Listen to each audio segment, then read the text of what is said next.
আসলে মানে বিগত সরকারের আমল থেকেই বলে যাচ্ছি আমি নির্দোষ এবং আমি ষড়যন্ত্রের শিকার। কিন্তু বিগত সরকারের আমলে আমি নামটা জাস্ট ওনার উল্লেখ করতে পারিনি, যে আমি বলি যে যাকে আপনারা জিবি হারুন বা হাউন আঙ্কেল বা ভাতের হোটেলের মালিক নামে চেনেন, তো ওনার কারণে মানে উনি আমাকে এই মামলাটার মধ্যে বিনা কারণে টেনে এনে সম্পৃক্ত করেছেন। তো উনি কেন সম্পৃক্ত করেছেন সেটা মানে এই নাটকটার উনি রাইটার নাকি উনি ডিরেক্টর না উনি প্রডিউসার এই নাটকের আমি জানি না, কারণ উনি নাটক করতে পছন্দ করেন। হ্যাঁ, হোটেলে মানুষকে খাওয়ায়, যেমন উনি একটা নাটক সৃষ্টি করেছে আপনারা দেখেছেন, তো উনি নাটক করতে পছন্দ করেন। তো সেই কারণেই উনি আমাকে একটা বিশেষ উদ্দেশ্যে উনি আমাকে এই করোনার মামলাটাতে উইদাউট এনি রিজন ইনভলভ করে আমাকে এই যে এতটা হ্যারাসমেন্ট, এতটা অপমান, এতটা কষ্টের সম্মুখীন আমাকে হতে হয়েছে।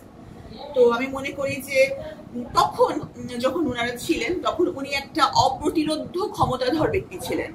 তখন আমি ওনার নামটা উল্লেখ করতে পারিনি, মানে এমনিতেও বই মেলার সময় উনি আমার বইটা বন্ধ করার চেষ্টা করেছেন।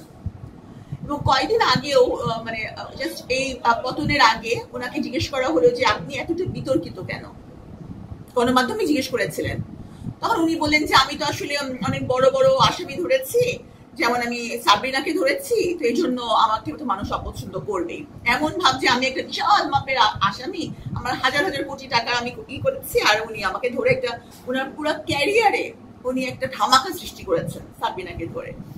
তো যাই হোক, তো ওনার নামটা আমি প্রকাশ করতে পারিনি দ্বিধায়, ভয়ে।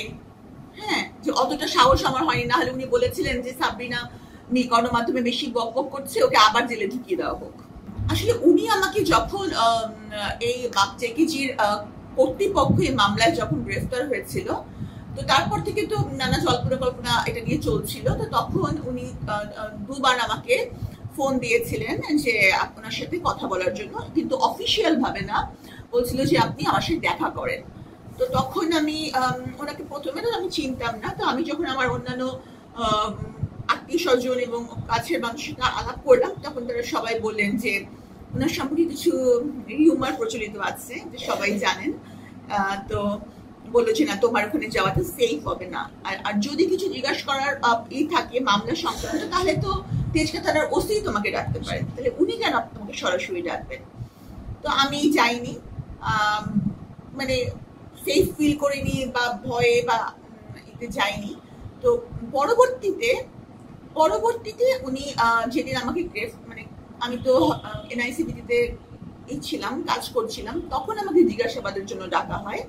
উনি না, ওনার সাবঅর্ডিনেট অফিসার যিনি ছিলেন উনি ডেকেছিলেন। তো তখন আর কি ওনার সাথে আমার জীবনের প্রথম আর কি মানে আমি ওনাকে দেখলাম।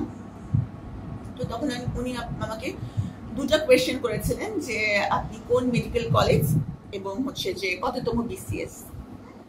তো এই দুটা প্রশ্নের ভিত্তিতেই আমি দেখলাম যে জাস্ট আমাকে ঘরের মধ্যে আটকে রাখা হতো। তারপর দেখা গেল যে মামলায় সম্পৃক্ততা জিজ্ঞাসাবাদের মাধ্যমে প্রমাণ হয় আমি সাবরিনা গ্রেফতার।